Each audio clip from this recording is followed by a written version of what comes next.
Welcome everybody. We're so glad you're here. Thanks for taking the time to be with us today. As you are joining, you'll see just a quick survey. It's to just ask if you're currently developing any drugs of abuse related assays. And be forewarned, towards the end of this session, I will also send out one more request for feedback. And in both cases, that's just so that we can get the most information from you, so that we can tailor our content to be the most relevant for you and make the best use out of your time and keep these webinar series relevant and entertaining for you guys. So welcome. Today's webinar is entitled Building Effective Drugs of Abuse Assays, Conjugates, Kinetics, and Customization. My name is Anthony Austin. I'm the Global Marketing Manager here at Medix Biochemica. And it's my job to do a little bit of the housekeeping before we get on to the exciting stuff. So you'll notice at the bottom of your screen, there is a Q&A button, and we ask and even encourage you to submit any questions you have now or during the webinar, or if you're like me and the questions come much later when you're taking a walk or driving home from work, please feel free to always reach out to us by emailing us at info@medixbiochemica.com. It's info@medixbiochemica.com, and we'll get you all the answers that you need. In any case, we will hold a Q&A session at the end of this webinar. Please be forewarned that we might run out of time, or there might be some questions that come up that require a bit more of a technical deep dive on our part before we can get you the accurate answers that you're looking for. But in any case, we will reach out to you after the webinar is over and follow up with an email to all the questions and all the answers that we have for this session. As you logged in, you'll also notice that this webinar is being recorded, and that's so that we can provide you an on-demand link. Feel free to watch it over and over again, or to share it with your friends or family or colleagues as they might be interested. But it's also for those who registered and couldn't make it to this live session today. We are Medix Biochemica, an independent international and industry-leading raw material supplier for assay developers, especially for the IVD industry. And this year, in 2025, we're excited to be celebrating 40 years in our existence. So if we roll back the clock back to 1985, we started in Finland, where we were one of the first players on the scene to create and provide at scale and at quality monoclonal antibodies for the IVD industry. Since then, and especially in the past 5 or 6 years, we've had quite a bit of expansion, both geographically to now have manufacturing sites not only in Finland, where we started, but also in Germany, France, the United States, as well as in China. But we've also, during that time, expanded our portfolio to now have one of the most comprehensive IVD offerings on the market. And some of those expansions included many more of the monoclonal antibodies that made us famous, but also clinical chemistry enzymes, antigens, antibodies, biospecimens, molecular diagnostic reagents, and even this year, we now have blockers and stabilizers to offer our customers. It's our vision as a company to be your first choice raw material supplier, and we hope that we can work with you to understand your needs and your assay development pain points, so that we can help you, work with you, and develop and manufacture quality in each and every one of your tests. So with all the boring stuff out of the way, I'm excited to get to the topic at hand. Today, I'm very excited to be joined by 4 of my colleagues here at Medix Biochemica.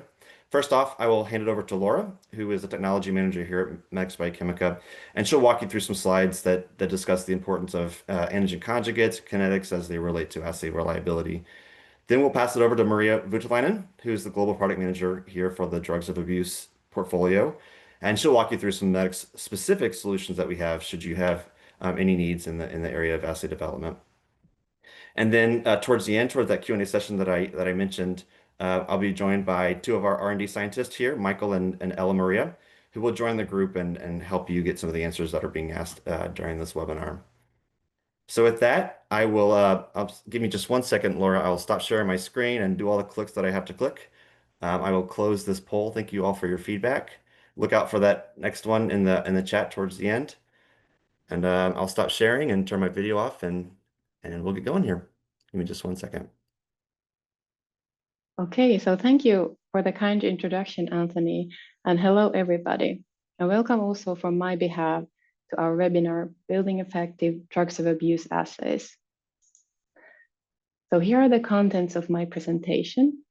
I will start with some very basic technology and definitions related to drugs of abuse antigen conjugates, and touch base the typical applications they are used for. I will not go into any details, as I'm sure many of you online are expert in that area. Then I will move on to hapten and conjugates, explain how they are constructed, and what types of conjugation methods exist, and explain a little bit about the conjugation chemistry and show you a few examples.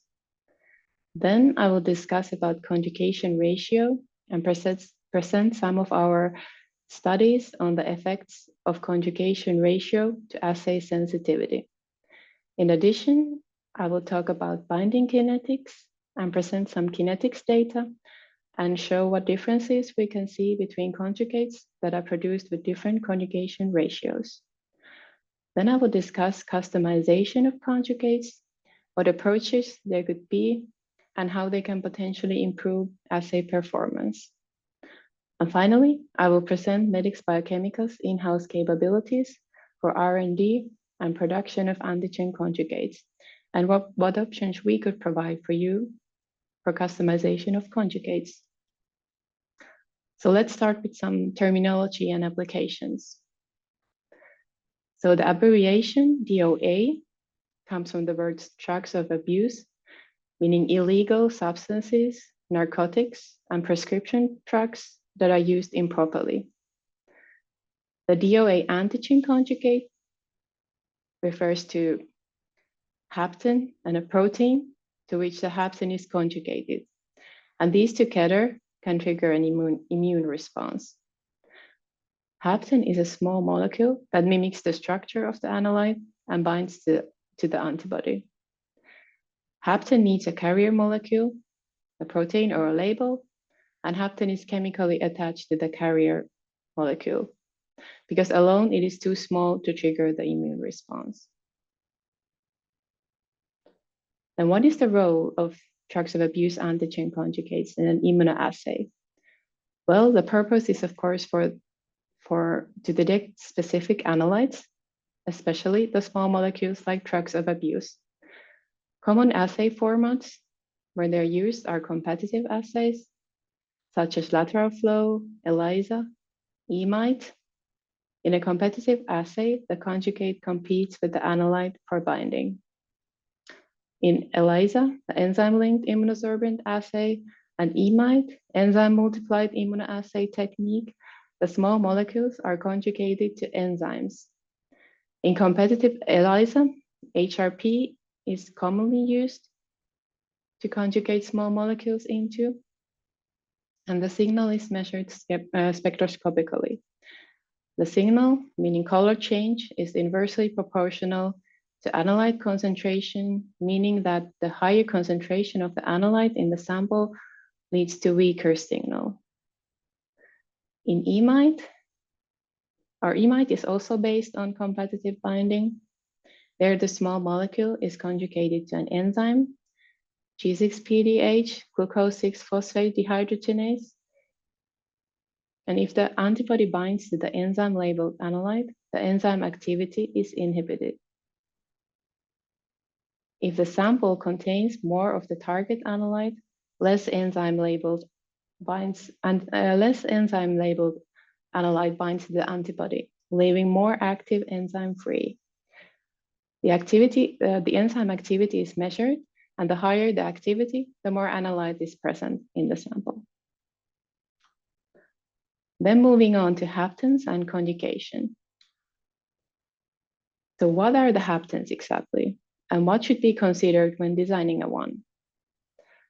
So as described earlier, haptens are small molecules that have a linker for protein conjugation. So there's basically three parts: a small molecule, a linker, and a protein. We take the small molecule, synthesize a linker to it, and then attach it chemically to the protein in the conjugation process. I also took here the definition of a small molecule. We refer to structures that have a molecular weight of less than 1,000 Daltons, but I would say that normally we talk about molecules that are less than 500 Daltons. They are organic compounds. They can be chemically synthesized or natural products such as alkaloids, morphine, nicotine, cocaine, or also hormones fall under this category, especially cortisol and progesterone. Then what needs to be taken into account when designing a hapten structure? So starting materials for haptens can be analytes of interest, such as LSD, cocaine, fentanyl, or closely related structures. Or we can start from a very simple chemical building blocks that are then modified accordingly to obtain more complex analyte-like structures. This requires more synthesis steps, but can be more affordable or could have easier access to the starting materials. But anyway, normally we aim at the structure that mimics the structure of the analyte or is very similar into it, or is very similar to it. Then we need to think of possible positions where we could attach the linker and still have enough binding sites to the antibody. Ideally, some molecular modeling studies could be helpful to model the hapten and protein to see how they could bind. Also, the linker structure and length may be critical. We need the linker to be long enough to reach the target. However, a too long of a linker could lead to non-specific binding or somehow otherwise hamper the binding. The position where the linker is attached could also change the 3D structure so that it's hard for the molecule to reach the target or have enough binding interactions or cause non-specific binding. However, it's also then again critical for the hapten to be replaced by the analyte. So optimal binding is critical. But this is all theory, so we always need to test how it works in an actual assay. Then about conjugation. So as mentioned in the previous slide, hapten is chemically conjugated to the carrier protein via a linker. Typical functional groups that the linker should have in order to conjugate to the protein are acid, thiol, and thiocyanate groups. And in order for the hapten to react, we need to activate it. And common activation reagents are EDC, NHS or TSTU, DAEA coupling. And these are most commonly used for the acid conjugation. And then for thiol groups, we normally use the malate-imide conjugation method. Some typical carrier proteins are BSA, HRP, KLH, G6PDH, ovalbumin, and PTG. The functional groups of the protein that take part in the conjugation reaction with the activated hapten are the lysine groups or the cysteine groups. Here's an example of morphine BSA conjugation.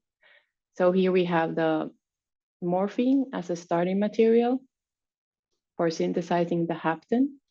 There are 3 potential conjugation sites to attach the linker, marked here with a red circle. So typically, we might have several synthesis steps to obtain the hapten. It can vary, I would say, like 1 to 10, even 10 synthesis steps, depending on what starting material is used.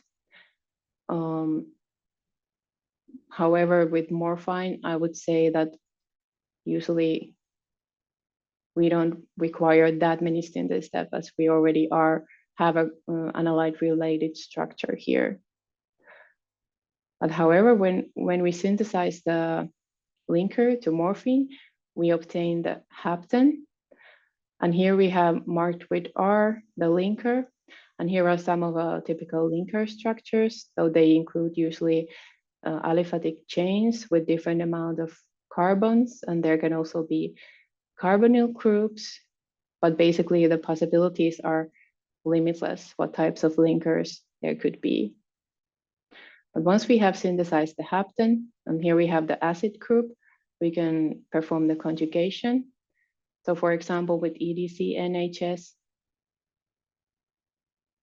we get the final morphine BSA conjugate. And here we can see that we still have some lysine groups left. So this is typical that not all of the lysines are conjugated. So we get some some haptens are attached here and some lysines are free. And then about conjugation ratio. So conjugation ratio is an important aspect when considering assay performance, and it can have a significant effect on assay performance, for example, on the sensitivity, and finding an optimal level is important. So with the conjugation ratio, we refer to number of molecules or haptens that are attached to the protein. If we have too high conjugation ratio, we might have the risk of overlabeling, which could result in steric hindrance and that way alter the molecule's binding ability.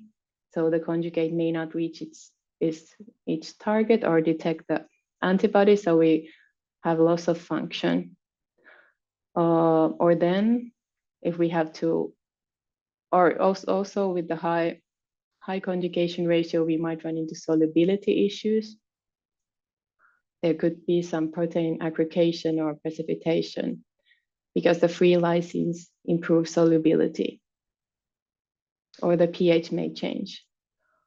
Or then with the too low conjugation ratio, we might have too weak signal, high background effect leading to poor sensitivity or high limit of detection. So conjugation ratio is an important factor by which we can monitor the batch-to-batch consistency as well, since other QC methods are not that exact.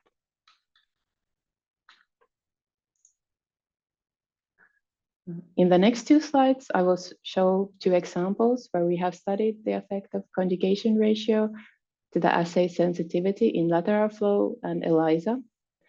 In this example, with the 6-man conjugate, we can see that from the quantified signal intensities in lateral flow, that the 6-man conjugate that has lower hapten to BSA ratio, here 20:1, which refers to the hapten BSA ratio used in the conjugation reactions, has greater sensitivity. This data is part of our poster and can be found from our website if you want to look for more information. Then in the second example, we have studied xylazine conjugates in competitive ELISA. Here we saw greater sensitivity with lower conjugation ratio, 10:1, which again refers to the hapten to BSA ratio used in the conjugation reactions.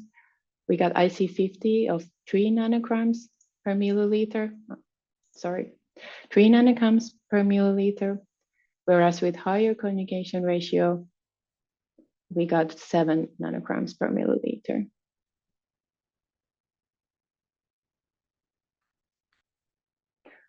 There are several methods for determining the conjugation ratio. Here I will present two common methods which are used: Malditov MS and TNBSA assay. In the Malditov MS is a direct measurement where we compare the mass differences between the carrier protein and the conjugated protein, and this directly tells us the amount of conjugated hapten molecules. TNBSA is a colorimetric assay. It's an indirect method which is based on detecting the free amines of the protein. The TNBSA reagent 2,4,6,3-nitrobenzene sulfonic acid reacts with the free lysines of the protein, and the intensity of the color measured spectroscopically is proportional to the amount of free amino groups in the sample. Then moving on to binding kinetics. So affinity is determined by the equilibrium dissociation constant, which is the ratio of dissociation to association. Kinetics are especially important with small molecules as they are commonly used in competitive assay setups. For example, in lateral flow, a fast association rate is an advantage. At Medix Biochemica, we report the kinetic constants measured by our R&D in the product specification sheet. The values may vary depending on the experimental setup, and these are the values obtained by our laboratory using proprietary methods. Here is a snip from our fentanyl product specification sheet. And here we can see that the high affinity between our fentanyl antibody and antigen conjugate. The conjugation site and ratio may affect the binding kinetics with the antibody. If we look at the table with the kinetic constants for xylazine BSA, we can see that in these conditions used, the conjugate with lower conjugation ratio, 10:1 haptens per BSA, does not dissociate in the conditions used. Whereas with a higher conjugation ratio, dissociation happens quickly. On the other hand, the association is faster with the hapten that has lower conjugation ratio. So sterical reasons or hapten orientation could affect how fast the molecule reaches its target. If the molecule is larger, it could be slower, and with a smaller molecule, it could bind stronger and thus dissociate slower. However, when developing a competitive assay, it's important to optimize binding kinetics between the antigen conjugate and antibody.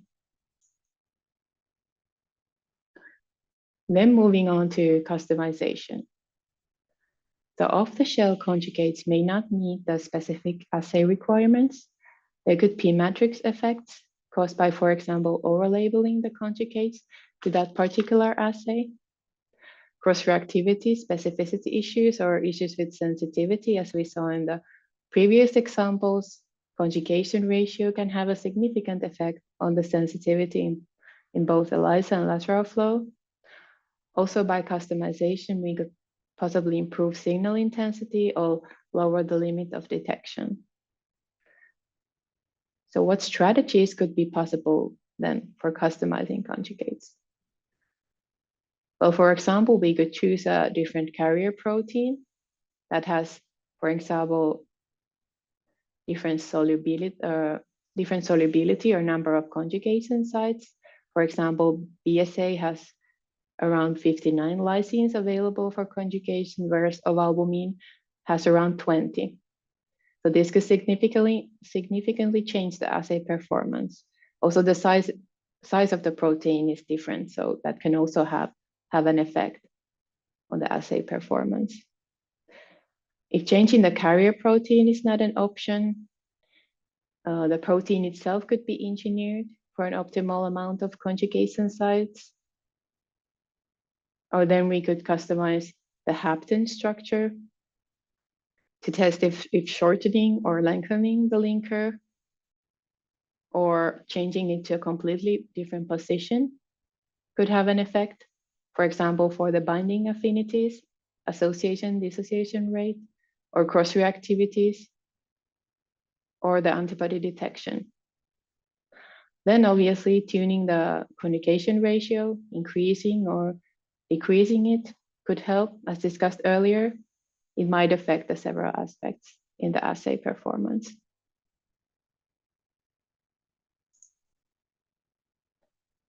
Then finally, I would like to present a few slides about what we do at Medix Biochemica related to drugs of abuse antigen conjugates. So we have both R&D and production of drugs of abuse antigen conjugates in-house. We do the hapten design and synthesis, as well as conjugation and QC, all in-house, which allows us to constantly monitor the product quality, ensure purity and consistency, and have full transparency in our processes. And we can scale up to several grams of conjugates. In our in-house production also allows close cooperation with the antibody development. We are ISO 13485 certified, which demonstrates our commitment to maintaining the highest quality standards. We are also open for partnering in customization projects, for example, modifying the hapten to protein ratio compared to our catalog products. Or we could tune the conjugation parameters or conjugate our haptens to different carrier proteins. But if you have any project in mind, we would be happy to discuss more and see if we could help to optimize your assay for better performance. So this concludes my presentation. So I'd like to thank you all for attention. And if you have any questions, please leave them on the chat. Thank you.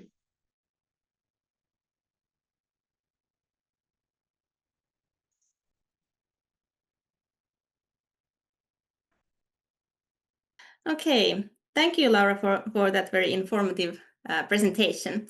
So hi everyone, and thank you for joining today's webinar on my behalf as well. My name is Maria Voutilainen, and I'm the Global Product Manager for Drugs of Abuse portfolio here at Medix Biochemica. Today, I'll be guiding you through the solutions that we have for supporting your specific assay development needs.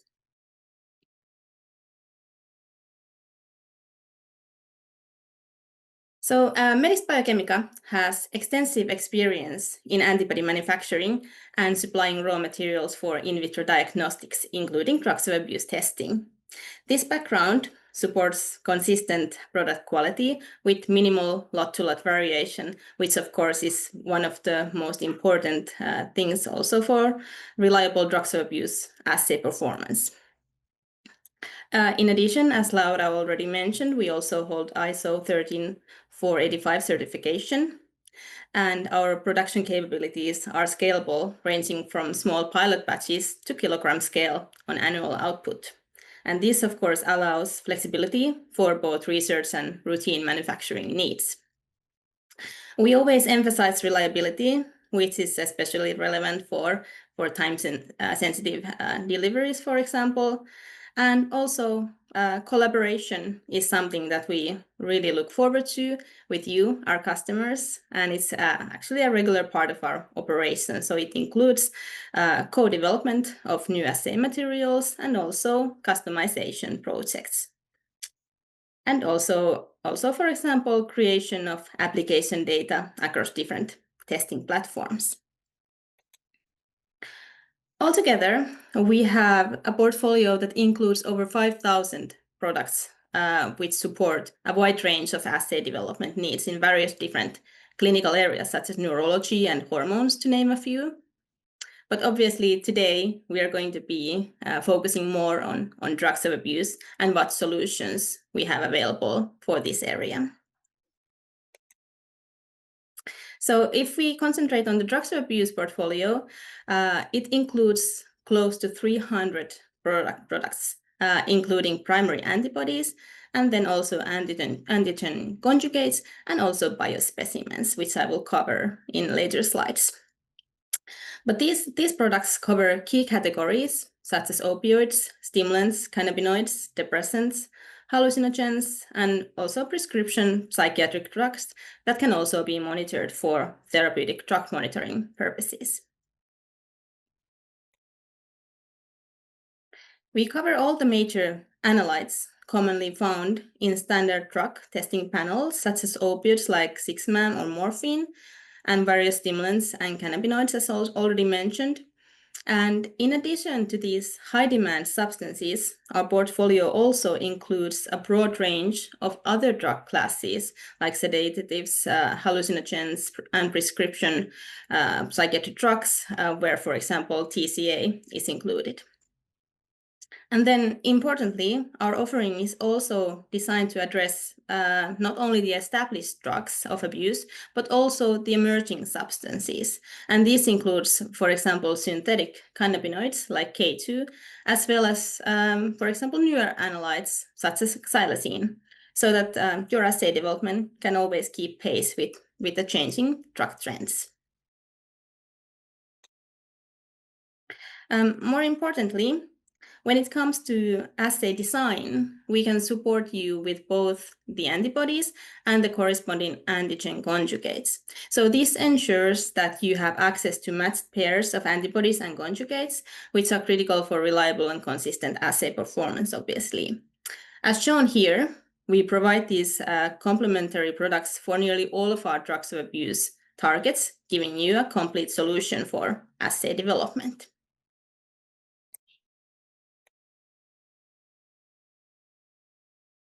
Then if we deep dive to few select analytes, and here I have 6-MAM as an example. So 6-MAM is a unique metabolite of heroin, and its detection provides definite evidence of recent heroin use. So if you, for example, go check our catalog or our website, you can find the full range of related products from antibodies and antigen conjugates to biospecimens. For each antibody, we highlight the recommended conjugate pair, and where available, include assay information about application performance, such as functionality, for example, in lateral flow testing. And in addition, detailed cross-reactivity profiles are provided both online and in the product specifications. Then fentanyl is also something which is typically of high interest, fentanyl is obviously a synthetic opioid with extreme high potency, and making accurate detection is extremely critical, both in clinical and forensic settings. On this slide, you can see highlighted or circled in red the antibodies that are highly specific for fentanyl itself. So these reagents are designed to recognize fentanyl without significant cross-reactivity to its metabolites or analogs. And using fentanyl-specific antibodies allows for precise identification of the parent drug, which helps reduce false positives and ensures reliable confirmation in targeted assays. So this specificity is especially important when distinguishing fentanyl use from exposure, for example, to other opioids or related compounds. In addition to fentanyl-specific antibodies, we also offer antibodies that are broadly cross-reactive with fentanyl and its major metabolite, norfentanyl. These cross-reactive antibodies are valuable for comprehensive screening, as they increase the likelihood of detecting fentanyl exposure even when only metabolite are present.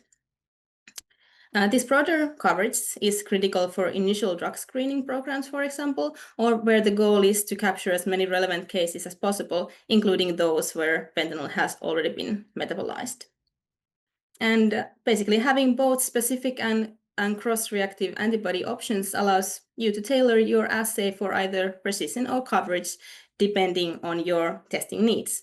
So if you are working on fentanyl assays, I highly recommend you evaluate some of these antibodies based on your assay-specific needs. And then about something new in our portfolio. So in October, so in just a few weeks' time, we are launching a new antibody and conjugate pair for nitazenes. And nitazenes are a class of highly potent synthetic opioids that are increasingly detected in illicit drug markets. Nitazenes are structurally distinct from the traditional opioids, and several analogs have been reported to be more potent than fentanyl, for example. And currently, nitazenes are not included in most standard opioid screening panels, which means they can be missed in routine testing. And this, of course, can delay diagnosis or appropriate treatment in cases of intoxication or overdose. And with the availability of these materials that we are now launching, we aim to support assay development for both well-established drugs, but also for these new emerging substances. And in addition to antibodies and conjugates, we also offer a variety of biospecimens, as I already mentioned. And biospecimens are obviously crucial components of any drugs of abuse assay development. And our collection spans multiple biological matrices, including urine, saliva, hair, and serum, and also some other matrices which are less commonly used. We provide both positive and negative samples when needed, with high donor numbers, and also options for customization to meet specific assay development needs. So, if you were curious about any of these analytes that I have been mentioning or going through, we are actually offering free samples of selected drugs of abuse antibodies and antigen conjugates for a limited time. So if you are interested in testing our products, please visit our website or let us know after the webinar. And if you don't see your analyte of interest, please reach out and we'll be happy to discuss custom solutions with us as well.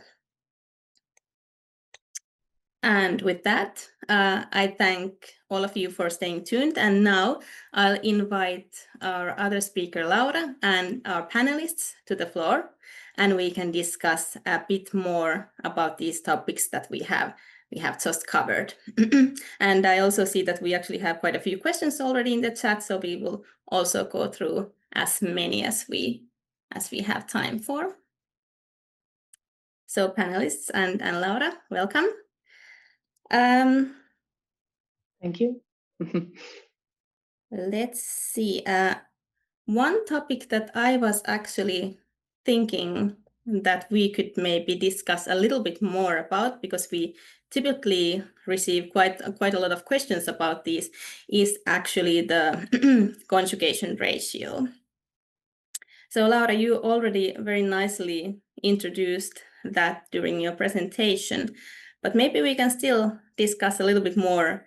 For example, what are the conjugation ratio methods based on? Yes, absolutely. Hello, everyone, also from my behalf. So there are different approaches, as Laura mentioned. Other methods are direct methods like Maltitov mass spectrometer, where you directly measure the conjugation ratio of the protein. And then the other ones are indirect methods, where instead of measuring the conjugation ratio directly, you label the 3 conjugation sites that are left unbound after the reaction. For example, with DNBSA, you label the lysines, and with other type of assay, Ellman's assay, you can label the cysteines, and that will give you indirect estimate of the ratio. So basically, direct gives you a precise readout of the conjugation itself, while indirect gives you more flexibility in terms of format and throughput. Yeah, exactly. That's right. Excellent. Also, what do you think, which one is better, the Maltitov or the TNBSA? Any pros or cons there? Well, that's a good question, actually. And Maltitov is, I think it's a very powerful method because it's direct measurement, and you know exactly what the ratio is when you do the measurement.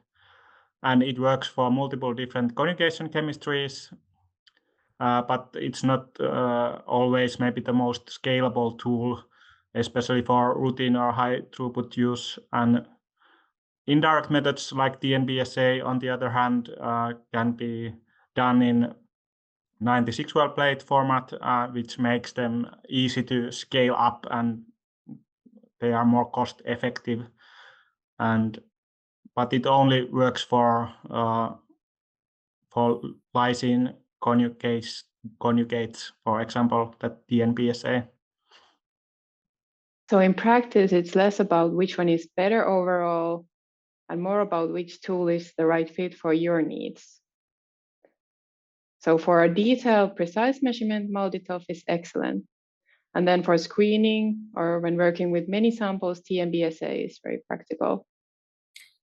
Right, so it's more about using different tools as needed. You pick the method that matches the scale, the project goals, and the type of protein you're working with. Yeah, exactly. I see that we actually have a question in the chat related to this, so we could go through that question already. But the question is that, do you determine the conjugation ratio at Medix? Actually, yes, we do. Depending on the project, we apply different methods, but what really matters is that the conjugations are reproducible, and conjugation ratio is one of the parameters we are interested in because it helps us understand consistency across batches. All in all, reproducibility is the key outcome what we focus on. That makes sense. Reproducibility is really what ensures customers can trust the product, no matter the exact ratio. Without that, even the best ratio wouldn't have much value. Yeah, exactly. Let's say there would be a situation where conjugation ratio is increased. Is there something in particular that should be kept in mind during something like this? Yeah, when you raise the conjugation ratio, you really need to optimize the conditions of the reaction. For example, you have to monitor the concentration of the reagents like DMF and protein concentration, because they can have like big impact on the outcome of the conjugation reaction. Yeah, it's important to be cautious, because if you push the ratio too high, you may run into protein precipitation, which obviously affects the function of the conjugate. So there's a trade-off. Higher ratio might sound better, but at some point you risk losing activity, and that can actually reduce the performance of the assay. Yeah, exactly. So it's always about the balance. So more isn't automatically better, right?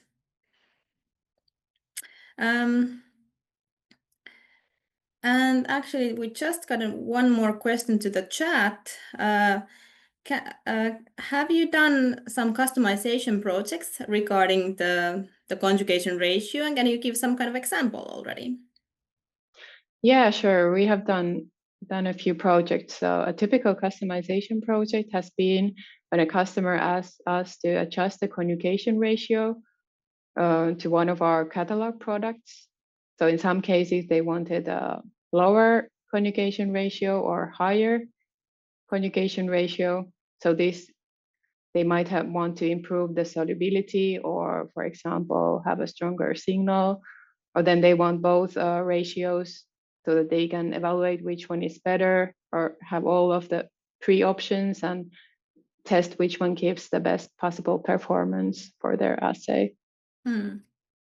That's a great example how catalog doesn't have to mean one size fits all.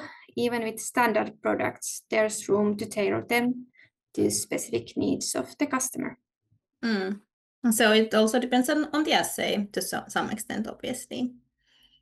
Okay, we have quite a few questions here from the audience. I think we could start going through these as well. I think, Ella, this first one is probably directed more to you. So which one is more important, specificity or affinity? That's a great question. The importance of specificity and affinity depends on the platform and assay type used. With drug of abuse analytes, competitive assay setups are commonly used, and there can be a lot of similar analytes to interfere in the assay. So in competitive assay, the specificity of the assay is heavily leaning with the single antibody used. So it needs to have the right specificity. Nevertheless, the affinity of the antibody must be suitable for the assay type. For example, in the lateral flow, antibody usually needs to have fast on rate to be able to bind the analyte fast enough. And in the other hand, in some assays like IMIT, the antibody also needs to have decent off rate to allow the competition between analyte and conjugate. And then another question is about kinetics data. So how kinetics data can be used for assay development? For most products from Medix Biochemica, the kinetic constants can be seen in the product specification sheets. When choosing a suitable antibody, you can compare and evaluate the association and dissociation rates to select the best antibody for you assay type. And I see we also have one troubleshooting question actually here already about drug abuse assay. So Ella, I feel this is also maybe your area of expertise in particular. So it says, I have an issue in my lateral flow application. It gives false negative results. What could be the issue? Well, there are several different things that might cause false negatives. Generally, there can be some technical reasons, too much or not enough reagents, matrix effect, of course. The conjugation procedure may inactivate the antibody, or the flow in the membrane is not optimal. These are just examples. But of course, if the question is related to some of our products, you can always contact our product support for more information. And I think we are happy to have discussions and calls as well if there is something we can help troubleshooting with. The next question is about drugs of abuse conjugates. So Mikael or Laura, I think this is more for you. So and the question is, do I need permissions to purchase drugs of abuse conjugates? That is a great question.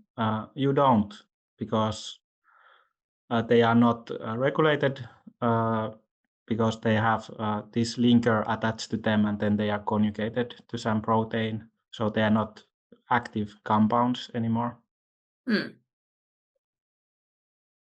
And then a question that was kind of, we mentioned this briefly already during the presentation part, but how big quantities is Medix Biochemica able to produce when it comes to drugs of abuse conjugates? So I think Laura or Mikael, this is also for you.